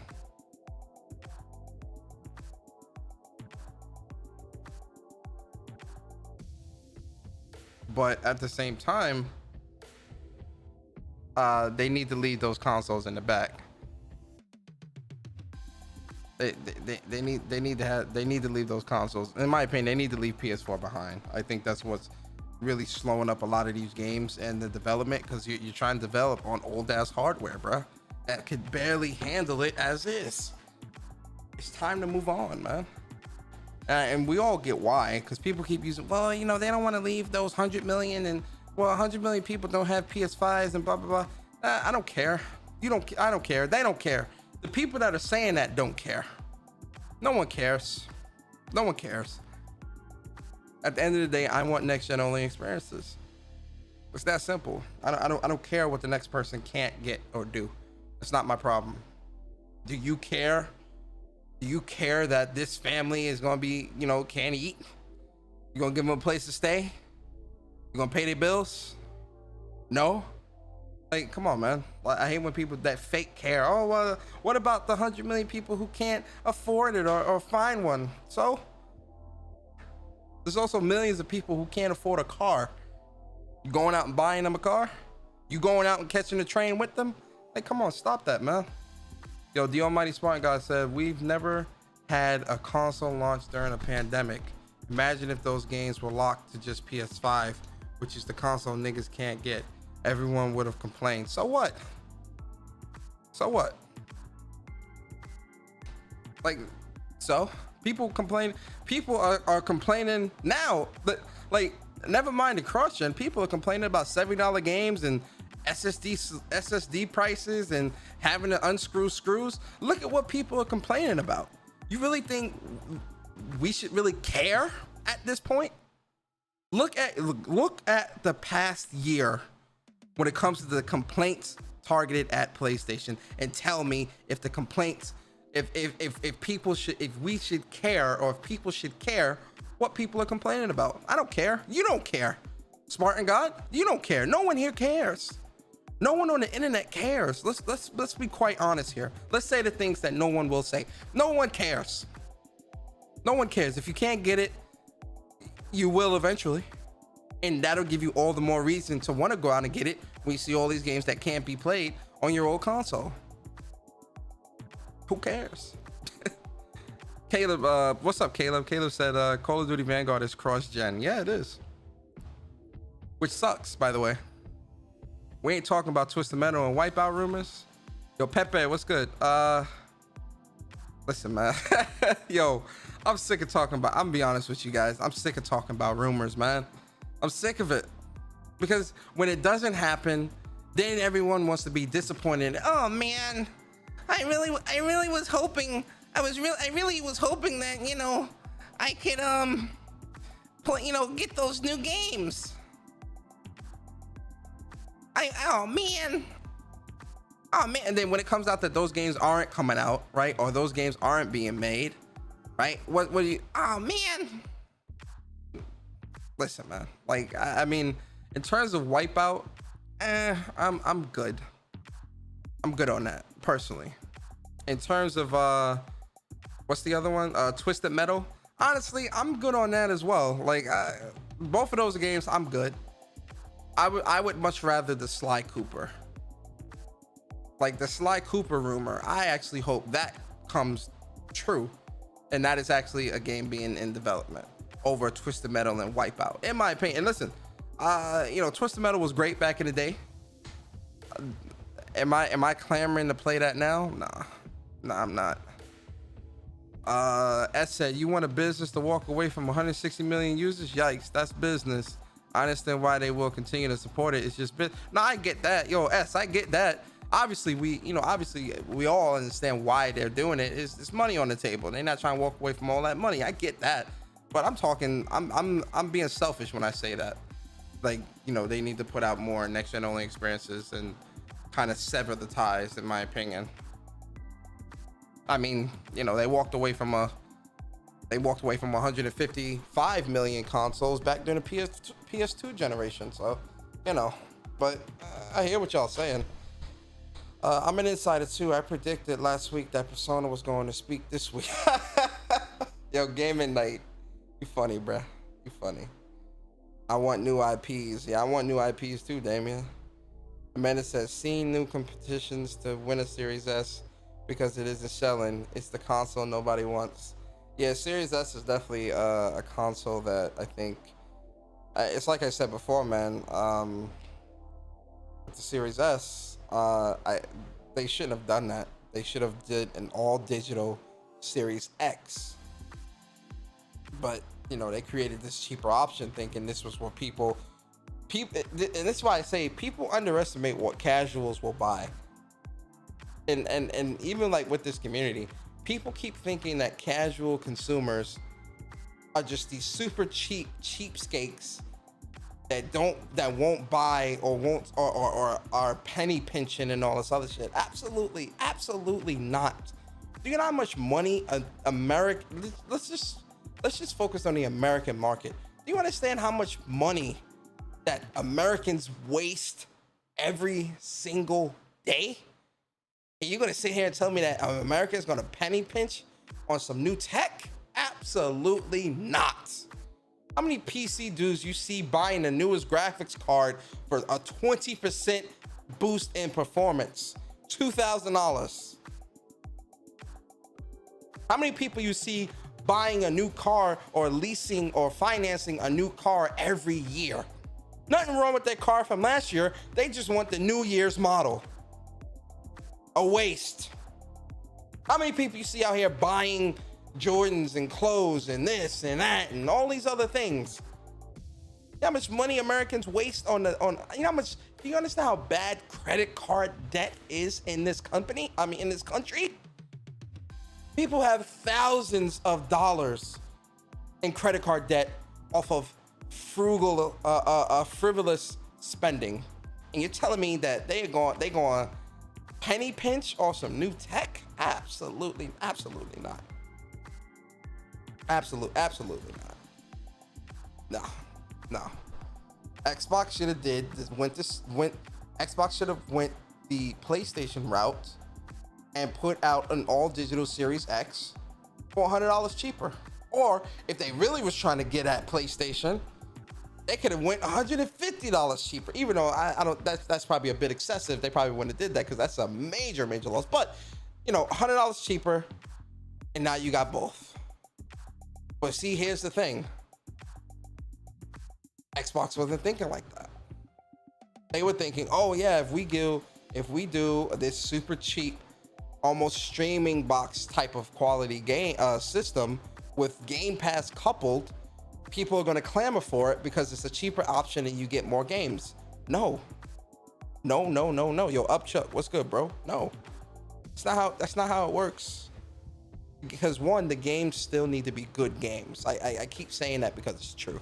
Like, you can't just, you know, again, this goes back to what I'm saying about the casual audience and really gamers in general, right? Even new gamers, because I see people say, I always see people say, oh, well, you know, Game Pass is a good gateway. Game Pass is a good entry point for people who are new in gaming and want to just get into gaming or don't know anything, blah, blah, blah, whatever, right? And okay, fine, you know, I'll give you that, cool. But my whole thing is, you know, a lot of people that you see getting into gaming, right? What are some of the games you see them post? What are some of the games you see people playing? Right? When you look at some of these TikTok videos of like people that are getting a PS5 or getting these new consoles or whatever, you know, what are they buying? Two, what games are they picking up? People are wanting to play Spider-Man, Ratchet and Clank, right? You know, last generation, you saw people buying God of War with a brand new PlayStation because that game looked really fun because they see commercials, right? You saw people buying Spider-Man, not because they love gaming, but because they love Spider-Man, right? You've seen people buying PlayStations to play Last of Us Part 2. You know, a casual will gravitate to something that looks good. You understand what I say? Something that looks good, not this whole wall of shit that they, what the hell? Because, you know, contrary, you know, even something like that can be a bit overwhelming, right? And you know, for some people, they might get into Game Pass, see all these games, and end up not playing nothing because they don't know what to play. Nothing, you know, there's not really a guide of, oh yeah, this. No, it's just all this. Hey, here's all these games, smack that in your face, play something. No, but you see a commercial for something like Ghost of Tsushima, something like Last of Us Part 2, super pretty, super good looking, real gritty, looks very beautiful, right, on the eyes, right, and it appeals to the audience, both hardcore and a casual audience. I still see people posting up footage from Last of Us Part 2, Ghost of Tsushima, Spider-Man, like, scroll through Twitter, you'll still see people posting footage of these games because people are buying and playing those games. A casual will go out and buy a console or whatever for a game like God of War that looks pretty, that looks appealing, that really grabs the attention. You get what I'm saying? That and I think that this goes back to something I was talking about last week, where I was talking about when Phil Spencer said, you know, about how, you know, we're not trying to be like everyone other platforms, blue or red or whatever, and you know, they're trying to do their own thing and all this other shit. And I was saying this last week, and you know, and I was watching Brap's rant, and I was watching Code talk about it, and sorry, a little tired. You know, I was watching, you know, I said this last week, where I said, when it comes to what people keep asking, the reason why people keep asking this is because people, they know what quality is now. I'm sorry, this may sound really messed up, but people, they know what quality is. That's why people's standards for PlayStation are so high, because of that quality. People's standards for Nintendo, well, the standards for Nintendo are kind of low because, you know, their games are subpar, but you know, Nintendo knows how to make great games for their audience, but also still do a good job of pulling in new people, right? That is what people want from Xbox because they see the quality elsewhere. And regardless of what anybody on YouTube, Twitter, like all these people, all these mouthpieces will tell you, regardless of what they will tell you, the fact of the matter is that you and I and everyone here, anyone that will listen to this later, Dylan, what's up, Dylan? Subpar is probably a bad word. I mean, graphically, some of the games are kind of like off, but they do make great games when it comes to Nintendo. But you know, you and I here, right? Anywhere, we all know what quality games are. You've seen it, you've played it. So when you look elsewhere and don't see that, you know it right away because you've seen it. Which is why people, I'm pretty sure there's tons of like interviewers or people at Phil Spencer or whatever, or messaging him or whatever the case may be, emailing him, whatever. But I'm pretty sure there's a ton of people asking him, hey, when are we going to get games on this level like Sony? And again, it's not because they want Last of Us 2 on Xbox. It's that they want that level of quality and detail on Xbox. That's what I think. That's what people can't get past, especially some of the Xbox fans that I've heard talk about this as of late. I think they can't see past that, right?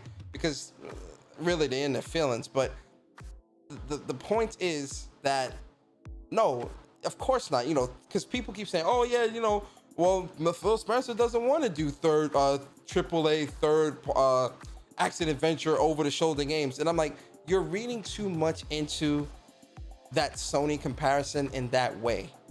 The way I interpreted it, of what he said and what people may be asking or looking for him to do, is that when you look at PlayStation games, you see quality, right? Yeah, they do a lot of story-driven, narrative-based games with, you know, all the, you know, with over-the-shoulder action and all these different things, right?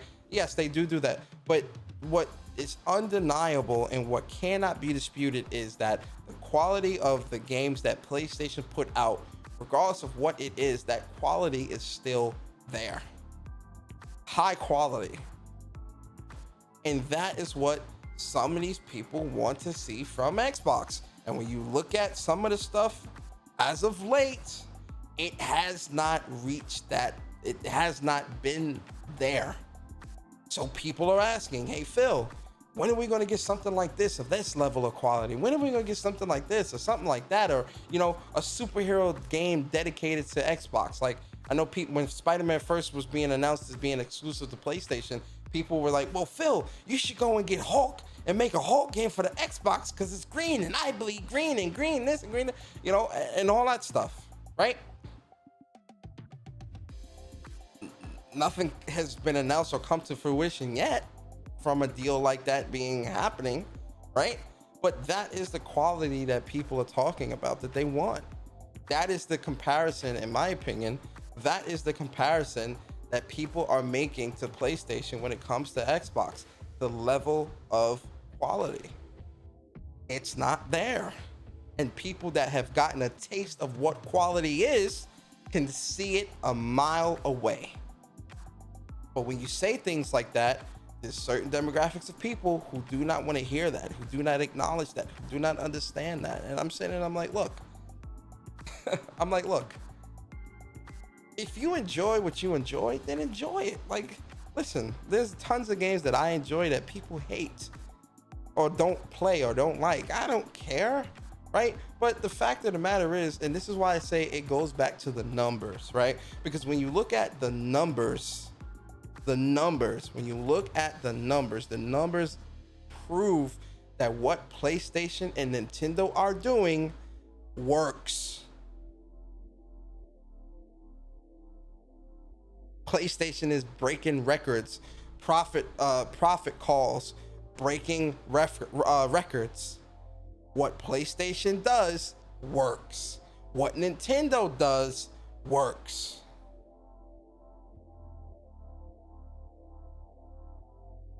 That's what people are asking. Where's the quality? Where is it?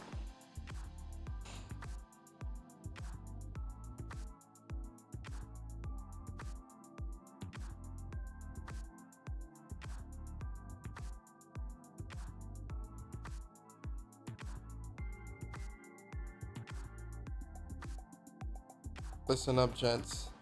It's guiding going down. Okay, what the hell is he talking about?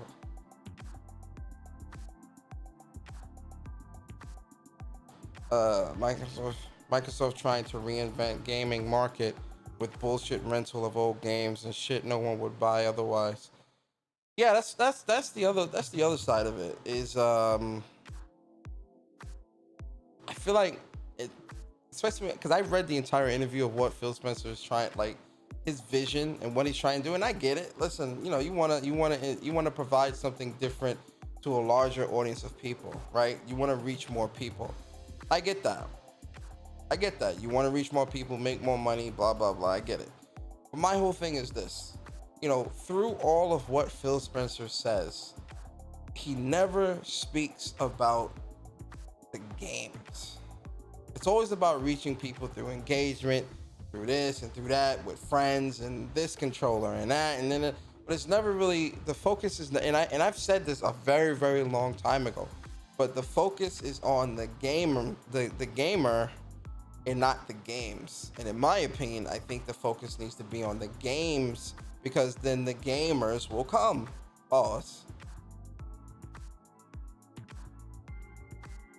Right? And, you know, trying to be this, I don't know, like this revolutionary, I'm trying to change how we do gaming thing. You're trying to reinvent, in my opinion, you're trying to reinvent the wheel when it really doesn't need to be.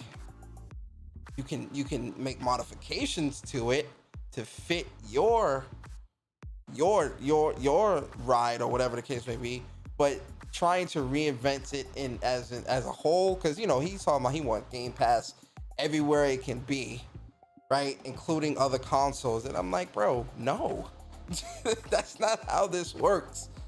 Trying to unify gamers and all. Listen, man, like, in my opinion, that stuff is nah, bruh. Nah, let put out some good games. The gamers will come, man. Trust me, you will do some serious numbers if you really start pumping out some seriously high quality content. Like, it's a known fact. You pumping out good content, people will come. People will be there. Where are they now? When you ask yourself, right? Ask yourself, ladies and gentlemen, ask yourself, where are the gamers now? They're on PlayStation. They're on Nintendo. They're on PC.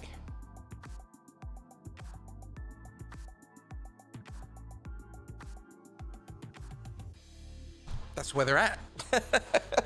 And the numbers prove that. And people keep saying, oh, well, we don't know the numbers on Xbox. Exactly. So it's because we don't know, we're going to assume low. When you don't know the numbers for something, you don't assume high. You don't assume that the number is high. That's what people like to do. Oh, well, you know, how can you say that Xbox is not doing good in this area if we don't really know the numbers? So then if you don't know the numbers or know the statistics or something, you're gonna have to assume that it's low, because if it was high, we would know. If it was breaking records, we would know. If it was knocking down barriers and doing as good or exceeding expectations, we would know.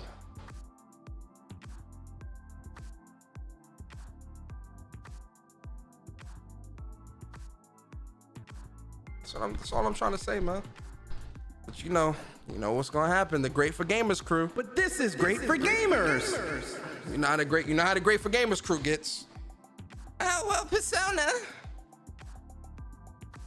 But Phil Spencer's just not worried about that.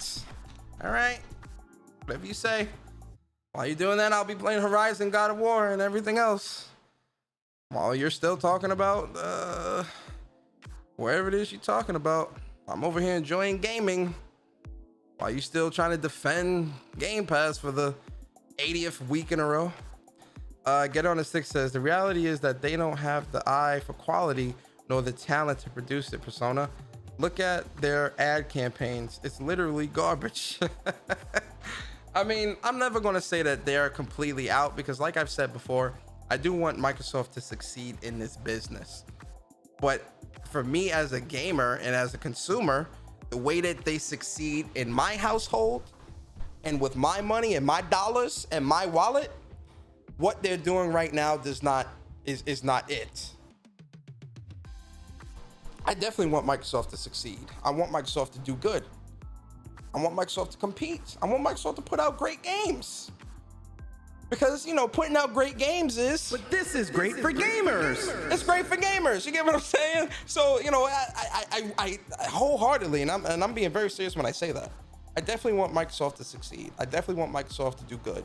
But again, the problem is that a lot of people speak about that in a sense of everybody else and not themselves, right?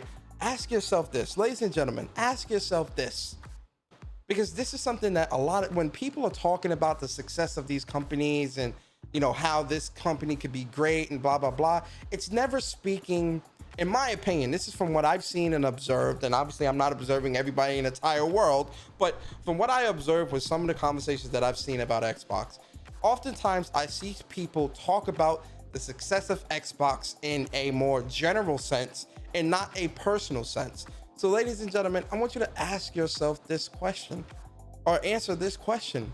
How does Microsoft succeed in your household?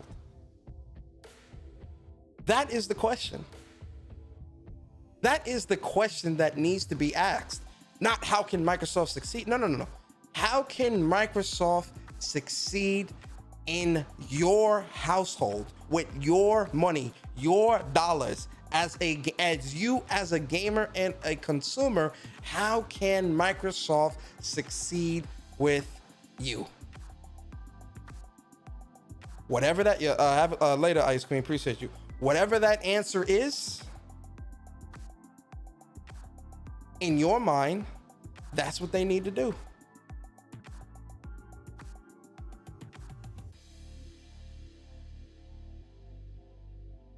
That's what they need to, in your mind, that's what they need to do.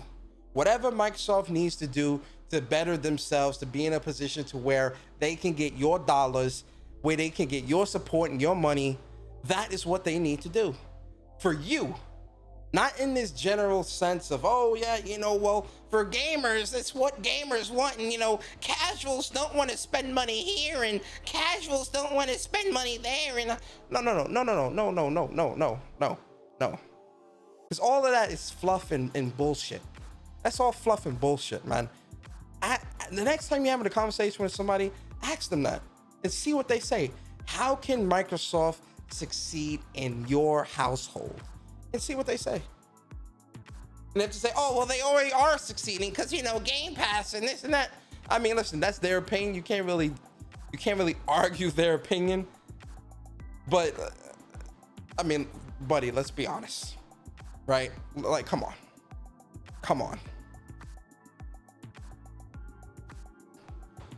That's it. That's the question. I might do a Twitter Spaces tomorrow asking that question. How can Microsoft succeed? Yo, none of y'all better, if Code or Strick or what y'all better steal my goddamn question for tomorrow. I might do a Twitter Spaces tomorrow, man. And be like, how can Microsoft succeed in, that'll be the question for the Twitter Space. How can Microsoft succeed in your household? And just have people come in and give their thoughts. I know somebody that's listening, they're gonna steal my goddamn idea and do it tomorrow. I know it. Just know if somebody else does it tomorrow, it was my idea. You all were here. You all heard it from me. They stole my idea. I'm out here inspiring people. I'm out here inspiring people. That's all I'm saying. And on that note, guys, I'm about to chill for the night, man. Play some Call of Duty. Tomorrow, as soon as I get off work, we are playing some Marvel Avengers. Actually, you know what? I kind of want to experience that by myself. I'll see. I'll let y'all know on Twitter. I might stream it tomorrow night. I kind of want to sit back on the couch, play it on the OLED. You know, I kind of want to play that on the big TV instead of playing it on my monitor. We'll see. Let me think about it. I'll see. I'll let y'all know tomorrow. I promise. Good enough for Game Pass is the best they can say for Xbox. Yo, man, do you funny? Captain Crunch said that was a good one. LOL. Appreciate it, man. The new COD trailer just dropped. Really? Let me see. If the new COD trailer just dropped, we gonna watch that real quick on the stream. Unless you're talking about what they dropped earlier. Let me see what you're talking about. Man. What COD trailer you talking about, guy? Link me the trailer. Nah, it's only the official teaser. If you talk about the teaser, that dropped this morning. Not this morning. That dropped this afternoon. Oh, yo, Eastern Conference, that OLED fire. If you talk about this, let me see.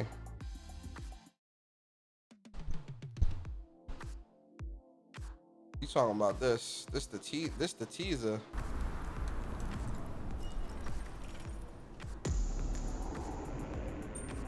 It's definitely World War II.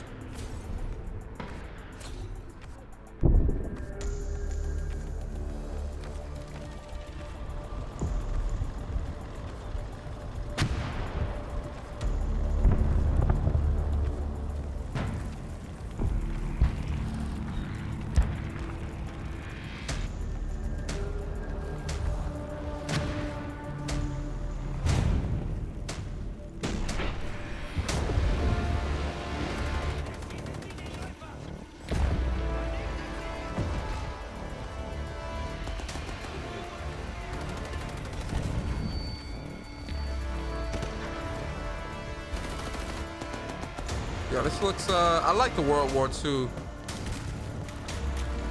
I like the World War II era CODs.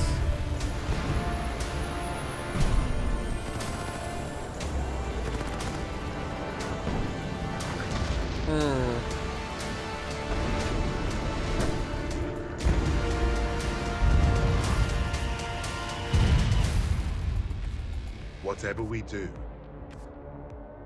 it together.